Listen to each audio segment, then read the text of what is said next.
BJP. നേതാവ് പ്രകാശ് ജാവദേക്കറുമായുള്ള കൂടിക്കാഴ്ചയിൽ CPIM കേന്ദ്ര കമ്മിറ്റി അംഗം ഇ.പി. ജയരാജൻ പാർട്ടിയിൽ ഒറ്റപ്പെടുന്നു.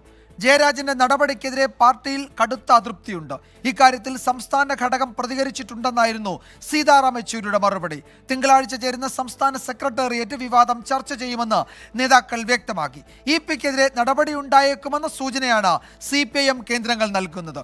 മുഖ്യമന്ത്രിയുടെ പരസ്യ ശാസന ഇതിന്റെ മുന്നോടിയാണെന്നും വിലയിരുത്തലുണ്ട്. കാണാം ഇന്നത്തെ ലീഡ് സ്റ്റോറി. എന്നെ കാണാമെന്നതാണ്. ഞാൻ തിരുവനന്തപുരത്ത് എൻ്റെ മകൻ്റെ ഫ്ലാറ്റിൽ എൻ്റെ മകൻ്റെ കുട്ടിയുടെ പിറന്നാളിൽ പങ്കെടുക്കാൻ പോയത്. ഞാനവിടെ പോലും വളരെ കുറവാണ്. ഞാൻ എവിടെയാണ് ഉള്ളതെന്ന് ഒരാൾ മകനോട് ചോദിച്ചു. അച്ഛൻ എവിടെയുണ്ട്? ഫ്ലാറ്റിൽ നിന്ന് മകൻ്റെ ജന്മദിനാണ്, പിന്നെ ഇവിടെ ഉണ്ടെന്ന്. ഒരു 10 മിനിറ്റ് കാണുമ്പോൾ കാണാം രണ്ടാളിങ്ങനെ കയറി വരും. അപ്പം കണ്ടപ്പോൾ തന്നെ ഇത് എനിക്ക് തോന്നി ജാവദേക്കർ അല്ലേ. അപ്പോൾ എനിക്ക് തന്നെ അത്ഭുതമായി. നിർണായക വോട്ടെടുപ്പ് ദിനത്തിൽ പ്രകാശ് ജാവദേക്കർ കൂടിക്കാഴ്ച നടത്തിയെന്ന ഇ.പി. ജയരാജന്റെ തുറന്നുപറച്ചിൽ അത്ര നിഷ്കളങ്കമല്ലെന്നാണ് CPIM നേതൃത്വത്തിന്റെ വിലയിരുത്തൽ. നെയ്യാറ്റിൻകര ഉപതെരഞ്ഞെടുപ്പ് ദിവസം VS അച്യുതാനന്ദൻ TP ചന്ദ്രശേഖരന്റെ വീട് സന്ദർശിച്ചതിന് സമാനമായാണ് ഇതിനെയും പാർട്ടി കാണുന്നത്. ഇക്കാര്യത്തിലുള്ള പാർട്ടിയുടെ അതൃപ്തി മുഖ്യമന്ത്രി തന്നെ ഇന്നലെ വ്യക്തമാക്കിയിരുന്നു. എല്ലാവരുമായും നല്ല സുഹൃത്ബന്ധം വെക്കുന്ന ഒരാളാണ് ജയരാജൻ. പക്ഷേ സാധാരണ നമ്മുടെ നാട്ടിലൊരു പഴഞ്ചൊല്ലുണ്ടല്ലോ, പാപിയുടെ കൂടെ ശിവൻ കൂടിയാൽ ശിവനും പാപിയായിടുന്നു. ഈ കൂട്ടുകെട്ടിൽ എപ്പോഴും ശ്രദ്ധിക്കണം. വാക്കുകളിൽ അതൃപ്തി പ്രകടിപ്പിച്ചതുകൊണ്ട് പ്രശ്നങ്ങൾ അവസാനിക്കില്ലെന്നാണ് CPM നേതാക്കൾ വ്യക്തമാക്കുന്നത്.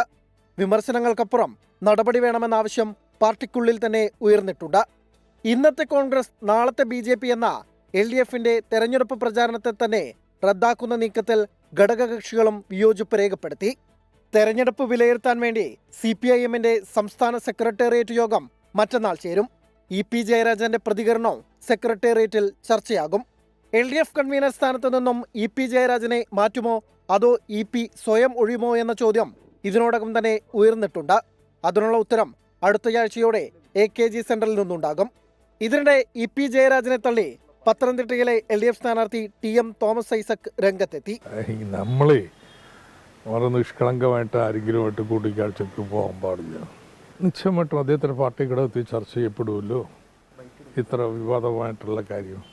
വിഷയത്തിൽ കൂടുതൽ പ്രതികരിക്കാനില്ലെന്നും സംസ്ഥാന നേതൃത്വം മറുപടി നൽകിയിട്ടുണ്ടെന്നും CPIM general secretary Sitaram Yechury. They have answered there is nothing more to add. But it is a senior most CC member. That's why we are again They have answered there. They have answered there. There is nothing more to add.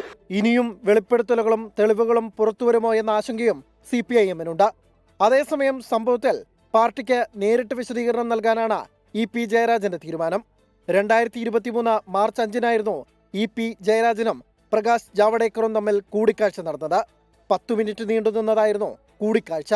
24 Thiruvananthapuram.